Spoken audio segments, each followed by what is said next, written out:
السلام عليكم متابعي الكرام، جيت نشارك معكم واحد الوصفه سهله وبسيطه تحضريها حتى لاخر لحظه، كتجي لذيذه وسهله في التحضير. فخليكم معايا ندوزو نشوف المقادير وطريقه تحضير هذه الوصفه. بالنسبه للمقادير عندي هنا كميه من الباندومي ولا الخبز ديال البطاطا مقطع شرائح، كميه من البيض، كميه من المرتديلا محكوكه رقيقه، كميه من الجبن موتزاريلا، الجبن الخاص بالساندويتش، وكميه من شرائح الديك الرومي مدخن. وبالنسبه للطريقه فغناخد هكا قطع ديال الباندومي، غادي نمررهم هكا في البيض الوجهين بجوج، وغادي نستفهم على طول المول. فما تنساوش طبعا دهنوا المول باش ما تلصقش معكم الخبز لان فيها البيض. صافي، وغادي ناخد شرائح ديال الجبن ديال الساندويتش، غادي نستفها هكا على الوجه كامل.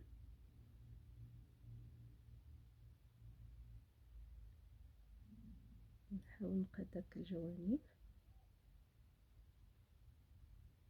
صافي، من بعد غادي نستف هكا شرائح ديال الديك الرومي المدخن، يعني بسيطه وسهله في التحضير.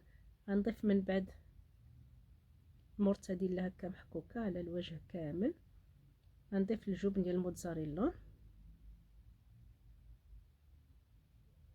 وغادي نغطي الكل بشرائح ديال الباندومي، يعني من بعد ما نغمسهم في البيض، يعني بنفس الطريقه السابقه. يعني وصفه كتوجد في دقائق، ما كتاخذش الوقت نهائيا، كتجي لذيذه. صافي، وغادي نضيف في الاخر ما تبقى من الموتزاريلا، وغادي ندخلها للفران طيب حتى يتحمر معايا الفرماج من الفوق على هذا الشكل. صافي، غادي نحاول نقطع واحد المورسو باقا سخونه.